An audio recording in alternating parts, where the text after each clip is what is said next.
think Bigsby looks like the backup again, but he looked way better than he did last year. Once again, coaches have been saying that.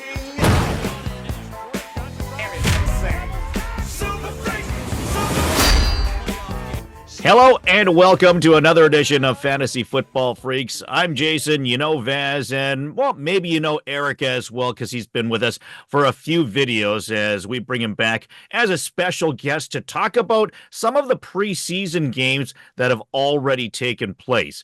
Obviously, preseason games have to be taken with a grain of salt because not everyone plays and sometimes they're up against weak competition, but at the same time, sometimes it can tell a story in a lot of ways. And we're going to delve into a lot of these preseason games from week one and figure out what were the important issues that we need to talk about. So, Eric, first off, welcome back to the channel. We love having you with us anytime that you are able to. So thank you once again for spending time with us.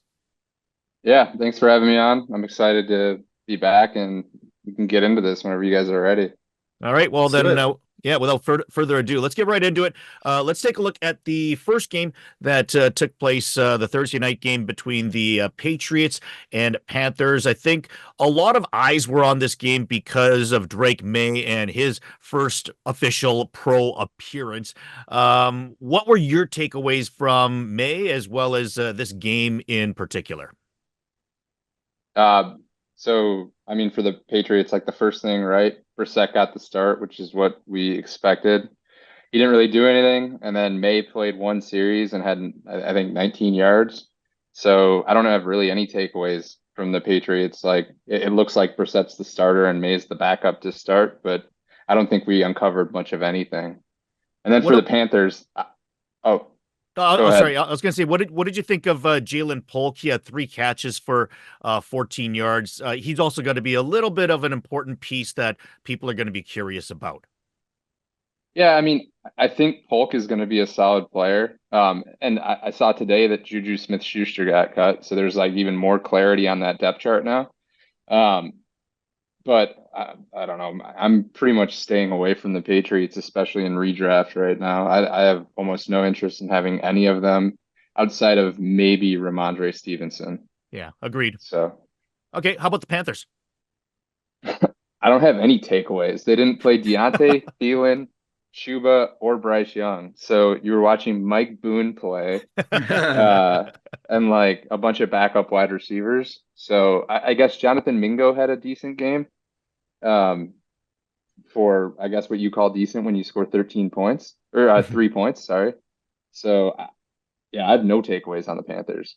Yeah. All right. Baz, anything to add from this game, either the Patriots or the Panthers? I've got to say, the one thing I'll quickly just mention is I was just frustrated that we didn't get to see Young because, going into a second season, I would have loved to have seen him play even just one series just to see if he's had any sort of improvements.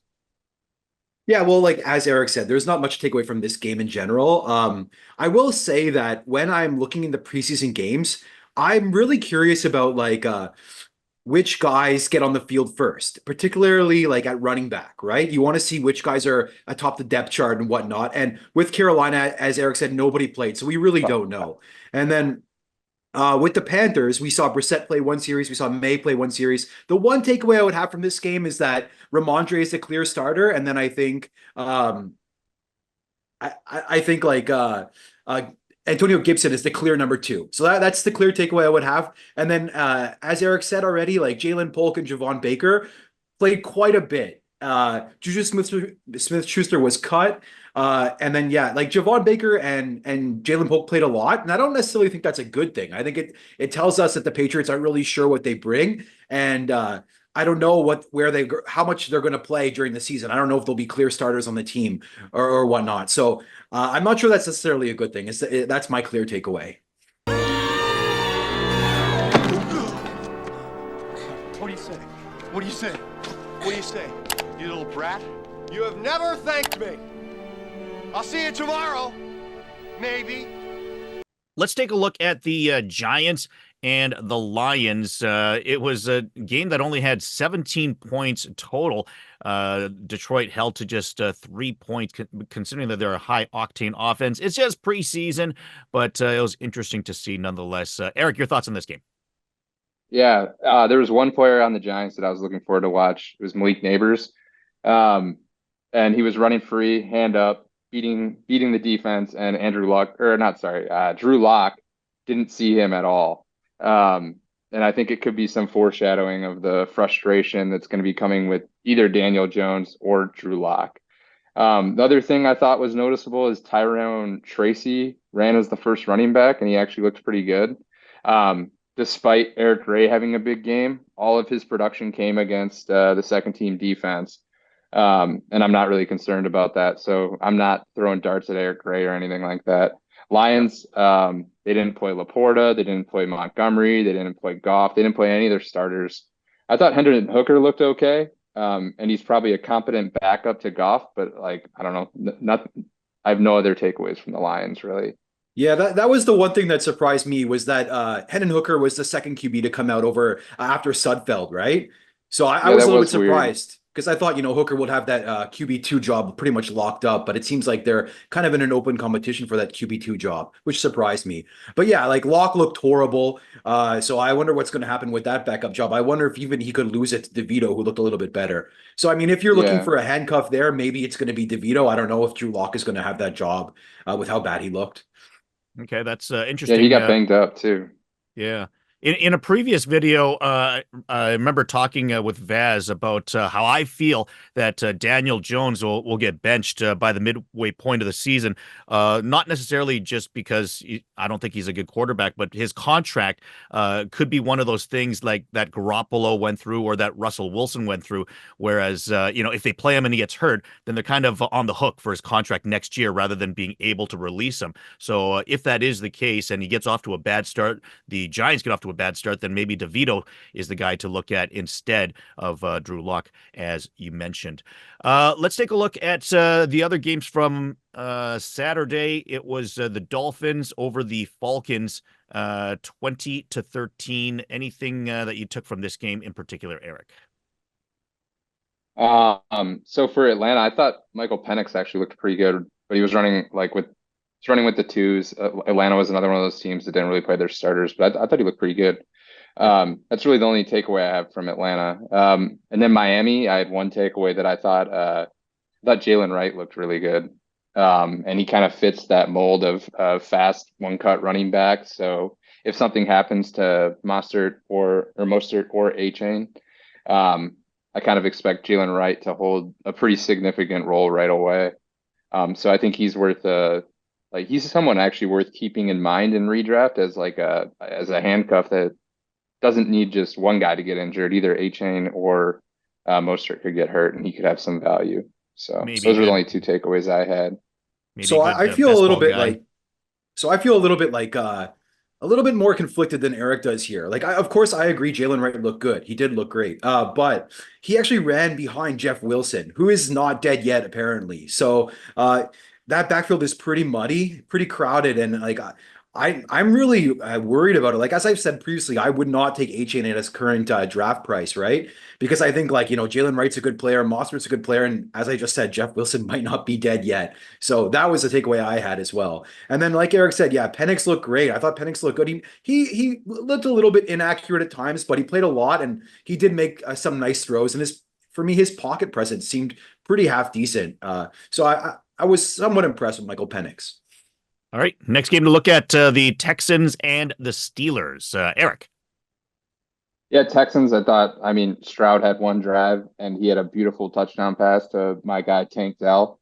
So it was awesome to see that again. And then the only other thing of note from the Texans, I saw Stephon Diggs throwing what looked like a tantrum on the sideline. I'm not actually sure if it was, but it looked like classic Stephon Diggs, like, give me the damn ball.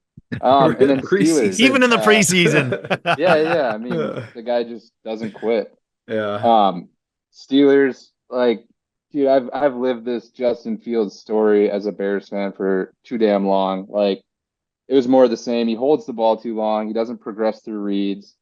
And as always, he has some nice plays. He has some nice throws, but he fumbled twice in the preseason, and they were both like miscommunications on snaps between the center. Like when you're in a position battle, you can't be doing that shit. And then I thought Najee and Warren both looked good, and I thought Najee looks like he like trimmed down a little bit, and like he had that nice reception early on where he picked up like 12 yards or something, and I thought he looked pretty good, like a step or two faster. So um, I think this is like I thought there was a chance this was a quarterback competition, but I don't know. I think Russ is the starter and Fields is the backup. So Yeah, Russ I is think supposed to. sorry, Yeah, go ahead. no, I was just gonna say Russ is supposed to start the next game. So yeah, anything to add? yeah, Go ahead. Yeah, I think for sure Russ is going to be the starter. I think they've all told us that. But at the same time, I'm a little bit concerned that I'm a little bit concerned about the Steelers. Like their O-line looked really bad in this game, and I don't think the Texans have a great defense. So I'm a little bit surprised. I'm a little bit worried for the Steelers offense. Like I don't know if Russ can do it with the weapons that they have and then the offensive line that they have in place. So like I personally think that Justin Fields might give them the best chance to win with his like creativity, his ability to kind of make something out of nothing. That I don't know if what Russell Wilson could do that at this stage of his career. So I expect Russell Wilson to start, but I actually think that it's very possible we could see Justin Fields because I think I think Russ might struggle.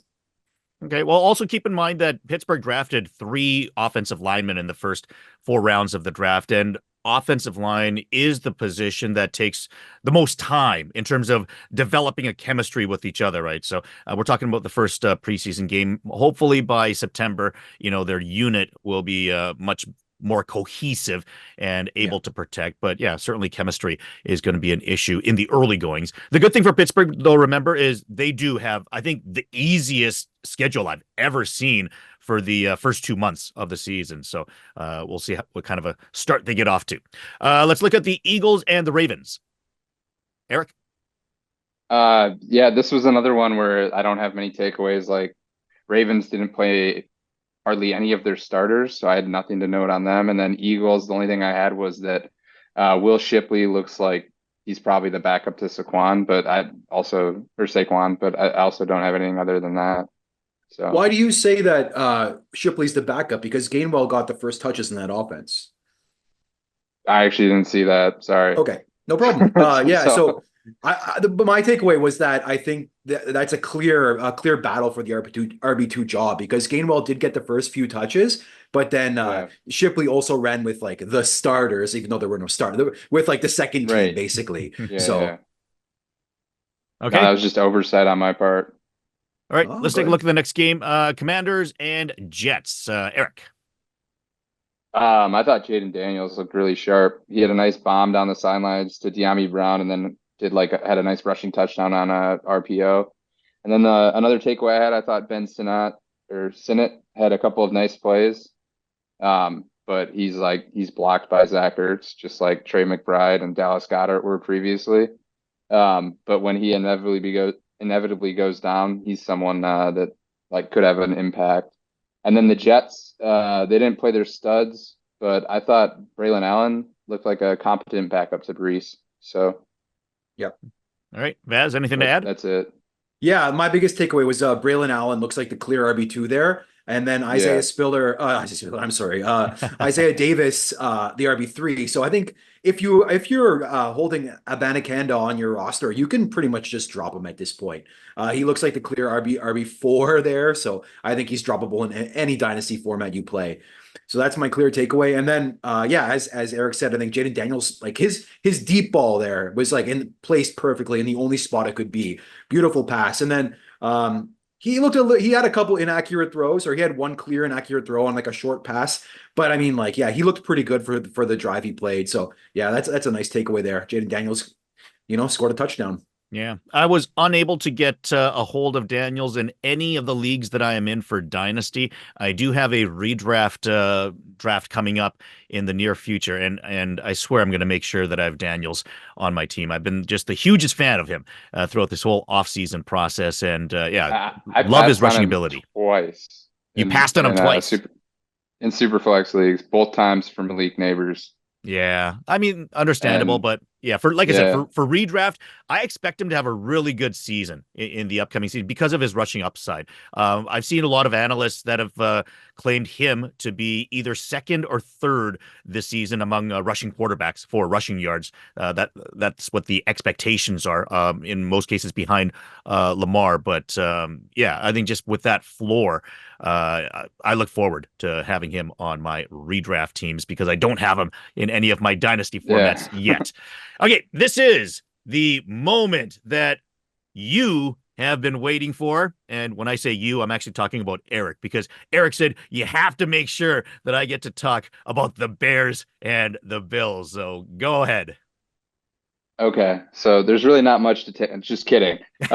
So like Caleb Williams, I think the pain and suffering that I've been going through as a Bears fan watching Mitch Trubisky and Justin Fields and countless others disappoint me for decades. Um, like he looked phenomenal, I thought. He threw an absolute like sideline dart off his back foot uh, into the tiniest window ever, right to Cole Kmet. And like he just has this clear chemistry going with the entire offense. Um, and I thought he looked like Mahomes-esque when there was that screen pass to DeAndre Swift where he was getting rushed from the side and had to like force he basically threw like a shot put pass to DeAndre Swift and he went for 41 yards. And he used his legs and scrambled for 15. No, he didn't score a touchdown, but unlike a lot of these other players, this was the Bills' first team D that he was playing against. In addition to just the Caleb Williams. I also thought that he had a good connection with DJ Moore. I thought he was looking for DJ Moore a lot, and I think DJ Moore might be a little bit undervalued in redraft right now because of the fear that there's too many mouths. But we've been waiting for DJ Moore to get a quarterback for a long time, and he put up a wide receiver 6 overall season last year with Justin Fields. And I know there's more competition there, but I think that people are kind of sleeping on him a little bit. Other things to note: uh, Odunze didn't have any catches this game, but I don't think that's something to worry about. He didn't play that much. And then it looks like Khalil Herbert, not Roshan Johnson, is running with the twos. And with DeAndre Swift, someone that gets frequently hurt, I think that's definitely notable. And then for the Bills, like I don't know, I didn't really have much to take away. I didn't think their first team offense looked very good at all. The only main takeaway I thought there was a lot of involvement from Khalil Shakir. Um, but I don't know. I was not impressed with the Bills. Yeah, I think a So lot of people are maybe it's just fading the the Bears Bills are this that good season. now. I don't know. Can you imagine if that were the case? And nah, yeah, it's still the preseason. I got to take a breath here. All So right. Vaz, anything to add? yeah. No, not a whole lot. I mean, I have the same notes as Eric here, but I'll just say that like I love his call about DJ Moore there. I think he could absolutely be right that DJ Moore is being a bit undervalued because of the mouths there, and I love it because he did look like I think he's the clear number one, right? He's obviously the clear number one, and listen, like that offense was looking nice with Caleb, so I think they could score a lot of points, and I think I'm gonna probably be targeting some players in that offense because I want a piece. Like I want some of that offense. And if it's DJ Moore at his current price, I think I'm going to be targeting him. So I love that call. All right, let's look at the next game, which is the Vikings and the Raiders. Both teams scored some points there. Any thoughts on them, Eric? Yeah, I thought so Darnold got the start, which was expected, right? And I thought he looked competent. Jalen Naylor as a wide receiver 3. So with no Hawk, JJ, or Addison, he is someone that I think should be paid attention to and might have been on some like dynasty waiver wires. So he could be someone as a deep stash, kind of like a KJ Osborne type. I picked him up in And our I league. thought, oh, you were the one who picked him up? That Yeah, was I me. forgot. Yeah. Yeah, Just in yeah, yeah. time. And Sorry. then I thought Ty Chandler looked pretty sharp. I mean, he had one bad drop, but I think he needs to be on radars, not just as a handcuff. Because I mean, Aaron Jones is getting older, right? So maybe he's a 1B. I know there was something from a beat reporter, but I'm not sure if that means anything. And then, so what we all want to talk about, right? JJ McCarthy. So he came in, he had a terrible interception on his first drive. Um, However, after that first drive, he had 2 beautiful touchdown passes, but it was against the second or third team defense, and it was his first read.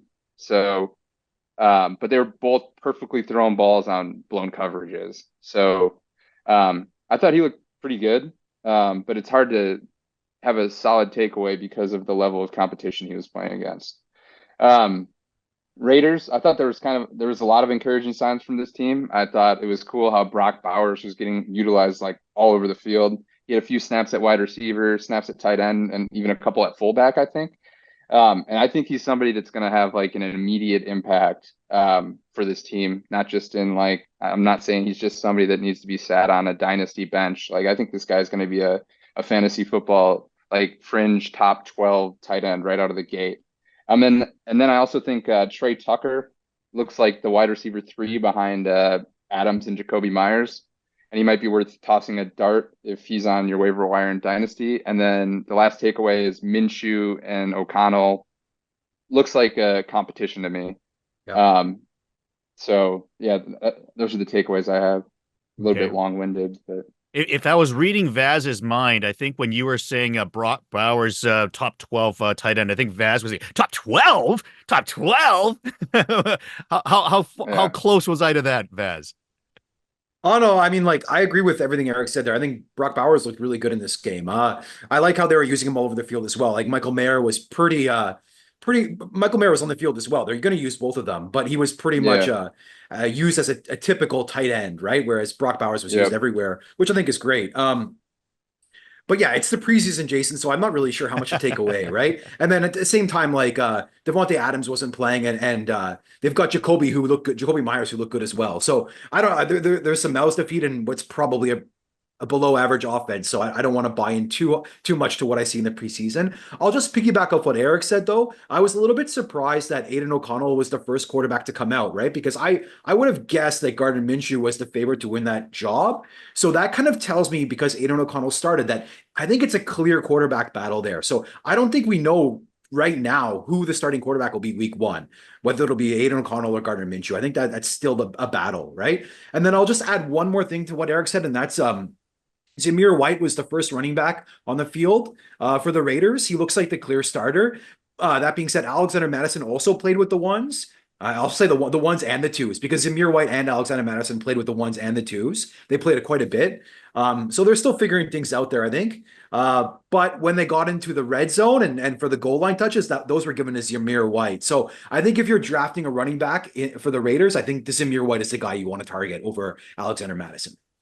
Okay, if you're in a super flex redraft league and you're like round 20 something and you've got to get your third quarterback and the only 2 logical guys left are Minshew and O'Connell, which one of those 2 are you taking? Minshew. Vaz? I think Minshew will win the job based off the money he got, but that's the sole reason I'm saying that. So I'll agree with Eric here and say Minshew because of the money. Okay. If I could say neither, I'd just say neither. But Yeah, that's what I would say too. but I usually just draft 2 quarterbacks anyways, which is always a mistake. So I was waiting for Vaz to say Justin Fields. Yeah, I'd probably rather have him. Okay, let's take a look at the Packers and Browns. Eric. Yeah, so for the Packers, I mean, Jordan Love played 3 snaps, right? This is one I actually like dug in a little more into because I'm trying to figure out what's going on with this receiving room, right? So Jordan Love hits Dontavian Wicks for a 65-yard touchdown. So like, what else do we need to talk about, right? And I don't really think this changes my opinion on the wide receiver room yet, because I think it's pretty much impossible. So I went on to like a Packers fan website and tried to figure out the snap counts and like what they think. Like going to Packers fan website was the worst idea ever. The biggest thing of note I have is this is a quote from them, is that Dontavian Wicks appears to be the 4th wide receiver in the 4-receiver rotation. While Romeo Doubs never left the field, Wicks only played was the 65-yard touchdown. So, I mean, he caught a 65-yard touchdown, but I think what we have is Doubs in the slot. Sorry, not Doubs. Reed in the slot. Doubs is the X. Wicks is the 4, and then Christian Watson is the flanker. But I think that's very much in flux.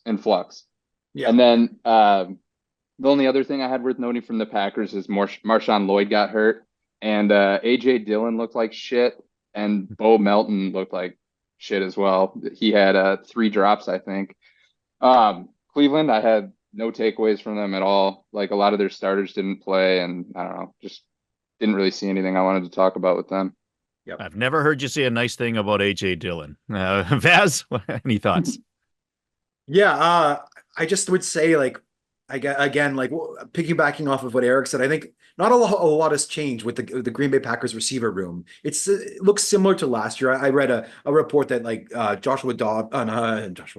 Romeo Dobbs is like looks like Jordan Love's favorite target or something like this. But I think it is what it is. It is what we've seen. I'm going to be staying away from all of these receivers in redraft, but I think Jordan Love is going to be great this season. So I want some Jordan Love in some of my leagues because I think he's got a lot of weapons. We don't know exactly who will get the ball. It might be Wicks, it might be Reed, it might be Watson. Who knows? And that being said, I think like Eric said that their running backs look bad, and I think it's going to be Josh Jacobs to the moon. So I think Josh Jacobs is a clear buy for me. I think he's got clear top like 5 upside for running backs if he stays healthy. All right, Eric, let's look at the Bucks and the Bengals. So for the Bengals, so one thing I've been reading a lot about the Bengals is that like I was really in on Jermaine Burton, as I know Vaz was as well. But there's been like a steady drumbeat that Yoshavas is the team's wide receiver 3, and he started the game with Higgins and Burrow and had a catch right away. And then I thought like T. Higgins, like he had a super nice touchdown. It was like a whip route and reached just a classic T. Higgins play, but we all know he's good, so that's not really a takeaway. And then Jermaine Burton, I thought had a really nice game, but wasn't running with the ones. He had a super nice touchdown. So I think that could be a slow burn because I still think he's a good player. And then with the Bucks, I'll let Vaz touch on the running backs of the Bengals, but with the Bucks, all I saw was like Bucky Irving had a touchdown, and it was a lot of Kyle Trask looking pretty terrible. So that's about all I wrote down for the Bucks. Vaz? Yeah, I actually have very little takeaway from this game just because Moss didn't play from what I saw. So Chase Brown came out and worked with the ones, but Moss didn't get any touches. So I don't know what to take away from this. Chase Brown is still going to be the running back I target there. So, all right, let's look at the next game, 49ers and the Titans. Eric. Yeah, so I wrote down San Francisco. They didn't play any of their like main starters. And Jordan Mason looks like the 2 to CMC. And like if CMC misses time, he's going to get a lot of touches. Don't really know what happened with Elijah Mitchell because it seemed like the coaching staff loved that guy for a long time, but it looks like it's Mason. In Tennessee, I thought Levis had a nice touchdown drive, and I think who's going to be pretty good this year, I think Calvin Ridley is going to have a really big season. It's kind of that perfect recipe you can get. Like Vaz, I'm going to shit on the Titans here, so I'm sorry. I don't care.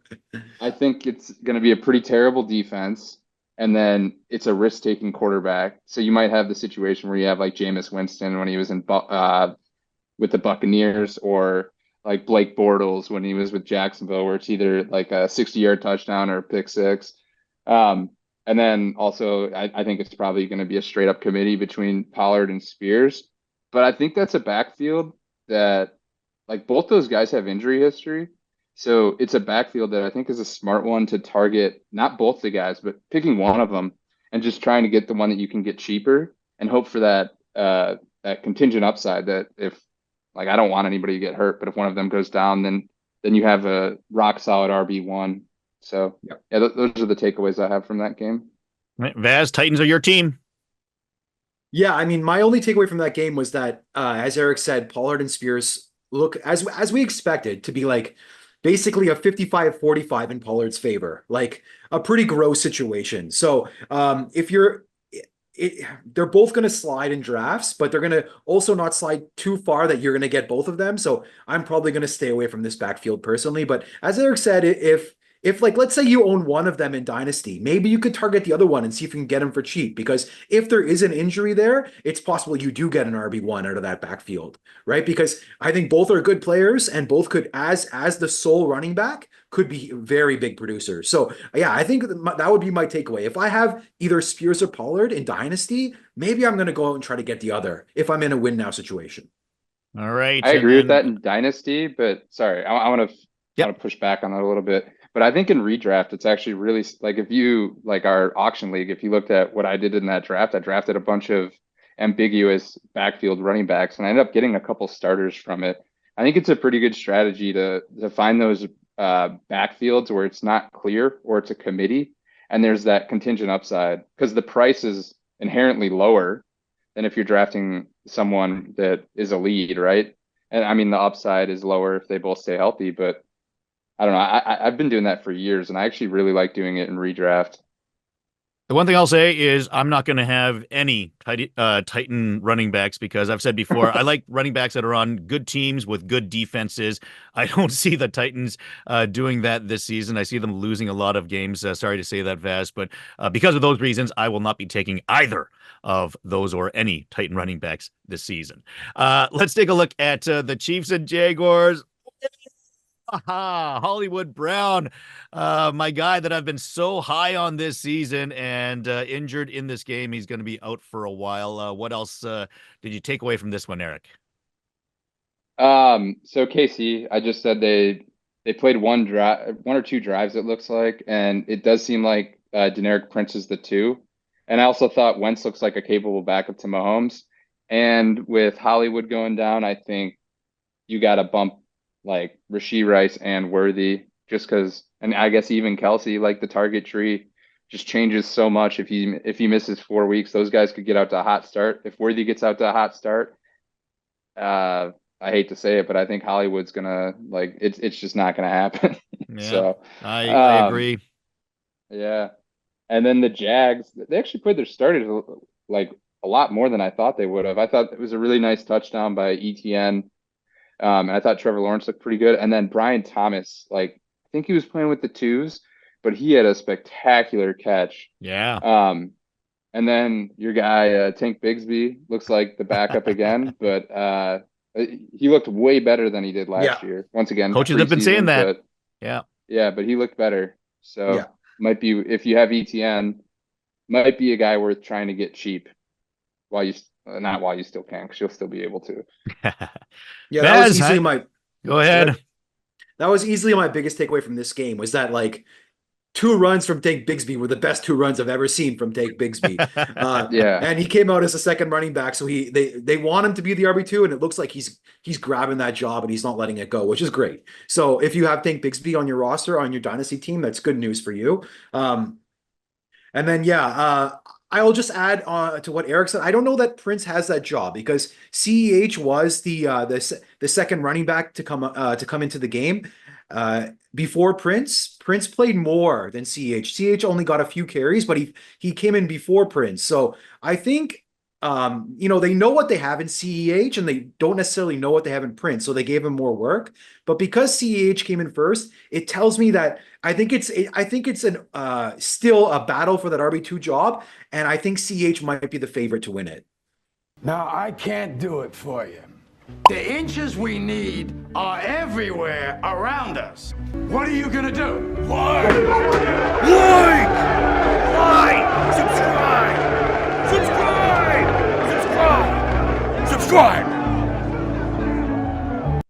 2 games left to talk about, the Chargers and the Seahawks. Eric, what did you gather from this game? Yeah, not a ton. So Seattle, no Geno, DK, Kenneth Walker, or Lockett. JSN and Charbonnet did play, but very limited. And I thought Sam Howell looked pretty good in place of Geno. That was really it. And Chargers, the only takeaway I had was that Jarrett Patterson got the start, which means Isaiah Spiller can be dropped in Dynasty. So, okay, Vaz, anything else? Yeah, it's really funny you mentioned that, Eric. So, in one of our previous episodes, we talked about guys that linger on your roster a little bit too long. And I'll admit that Isaiah Spiller is one of those guys for me. I drafted him a few years back in round two of a rookie draft, and he's been on my taxi since. And I finally just dropped him today. In fact, he's clearly, I guess, the RB4 there on what is a weak depth chart. So I think he's got no place in the NFL. He's going to be out of the NFL sooner rather than later, and I think he's droppable in all formats. So it's clear, yeah, Isaiah Spiller is nothing. I will say that, as Eric said, no Geno, but we did see plenty of Sam Howell, and I think he's like a top end backup in the NFL. He looked like he did last year. I thought he looked good. I think if he's called upon, he will be able to produce with that offense. So he's like the old like Heineke, like a top level backup, like a Gardner Minshew, a Heineke. He's a really, really good backup for Seattle to have. Yeah, I tried to acquire Sam Howell this offseason when Seattle gave up a couple of picks to get him. I'm a Seahawks fan, so immediately I was like, man, if he takes over, because I know they've got Geno for this season. That's what the way the contract is made up for him. But after this year, there really isn't a succession plan beyond Geno, or there wasn't anyways, and there wasn't anything guaranteed to really make fans know that Geno's going to be the Seahawks quarterback for the next 3-4 years. So if Howell does, gain that succession plan and those weapons, then, he could be something interesting in the future. So he was a guy that I was trying to acquire unsuccessfully so far. Yeah, or even if Geno gets hurt, like, yeah, yeah, like he might have some redraft appeal, like not as somebody you want on a roster, but somebody you pick up off waivers. Yeah. And Dynasty should for sure be rostered. Yeah, absolutely. Let's take a look at the last game, the Saints and the Cardinals. Yeah, so for the Cardinals, like I've been saying, take all this with a grain of salt, but I thought Trey Benson looked pretty bad. He had a really, really terrible loss for a couple yards on one of his first runs. I think he was averaging like 2.4 yards per carry. And then no one really important played. Michael Carter had a nice game, but he played a ton. So no other takeaways from the Cardinals. And then Saints, I thought they played their starters like a couple drives. They didn't really do anything. Olave had a catch for 10 yards. Kamara had a couple rushes. And then A.T. Perry had a big game. So maybe he's their wide receiver 3 behind Shaheed and Olave, but nothing of major significance. And then Kendra didn't play, and Jamal Williams was the second running back. So he's maybe worth checking to see if he's available in any of your leagues, like if he got dropped after last season or after they drafted Kendra. All right, Vaz, anything to add?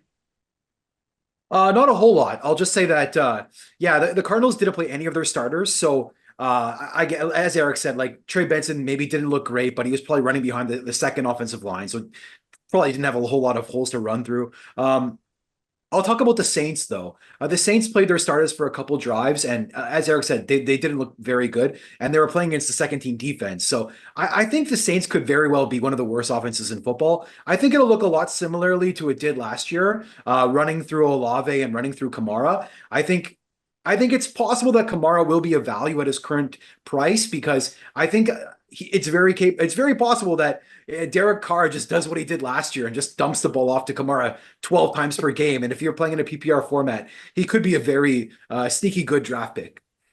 Okay. What do you think of Olave's current price?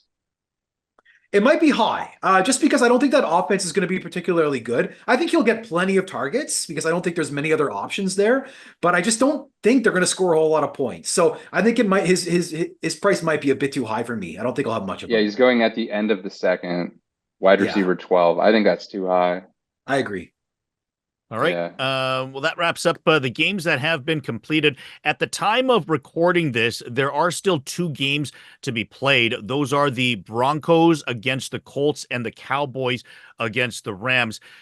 What would you be looking for with these 2 games to be played? Are there any players or situations that you'd be kind of curious to see what happens as the result for this, for those people that have already watched this game while they're watching this video right now? What would you say to those people? Eric? So for most of these games, it's just kind of RB battles. Like with Dallas, Dowdle, Freeman, Zeke, Denver, who's the RB2 behind Javonte Williams, and then Indy is Trey Sermon, the guy. Rams, I think we already all know it's Blake Corum. So, and then with Denver, is it Nix or Stidham that gets the start? And that's about it for me. Vaz, anything to add with these two games coming up? Yeah, as Eric said, like I'm just watching the running back battles. Who's coming out first? Who's coming out second? So we get a better idea of the depth chart. I think Dallas is really, really interesting. I think that's the one I'm going to be very keen to see because we really don't know who's RB2, who's RB3 there behind Zeke. I expect if Zeke plays, he'll come out and he'll play maybe one series. But then who's going to be second? Is it going to be Dowdle? So that's something I'm interested in more than anything else. What about Javonte Williams? There's been a lot of talk of him off season, a lot of negative news, but then a lot of positive news as well. It seems to be, just kind of all over the map. I'm kind of curious to see if he plays, and then if he does, how he does. Any thoughts on Javonte or the guys behind him in Denver? Personally, I'm hoping Javonte doesn't play because that'll tell me he's probably highly likely to be the feature back. So if he plays, I'll be a little bit worried, especially if he plays more than one series. Okay, sounds good. Yeah. Yep. No, I was just gonna say I kind of view him as like a back end RB2, but yeah, like Vaz said, if he plays, it's probably not a good sign. Yeah, I would agree in terms of the back end RB2. When we looked at all the games, anything that we forgot to mention or that you guys wanted to bring up before wrapping this up? We forgot the Washington backfield looks like it's going to be a committee. Robinson and Eckler, they kind of rotated in and out. So, okay, Vaz, anything else that you want to mention? I would just say my biggest takeaway was from this slate of games was that Aiden O'Connell came in before Gardner Minshew, which was very surprising to me. I don't know why, but I had anticipated that Gardner Minshew was like the locked-in week 1 starter. But now I'm kind of realizing that it looks like a true battle there, and I don't know who the favorite is. So I expect it could be Gardner Minshew to start week 1, but I think it could very well be Aiden O'Connell. So that was a little bit intriguing to me, and I'm going to be watching that pretty closely. All right. Well, as we wrap this up, we want to mention that we are actually starting a best ball league that we want you to join. We would love to play with you and see how much of our thoughts that you're actually putting into practice in your fantasy league. So if you'd like to be a part of our best ball league, let us know in the comments section. Just say, hey, I want to be in, and we'll do the best we can to get you in. If we have more than 12 people that want to be in, then we're going to have a lottery of some sorts, and it will be based on how often people have commented on past videos as well as this one. So each time you comment on a video, then you're putting in as a raffle ticket. So the more comments that you put in on our various videos, the better chance you have of joining us if we have more numbers than needed for our best ball league. But once again, we would love to be in a league with you, so please join us as well. Otherwise, remember to like this video, share it with your friends, and subscribe to the channel, and we'll see you next time on another edition of Fantasy Football Freaks.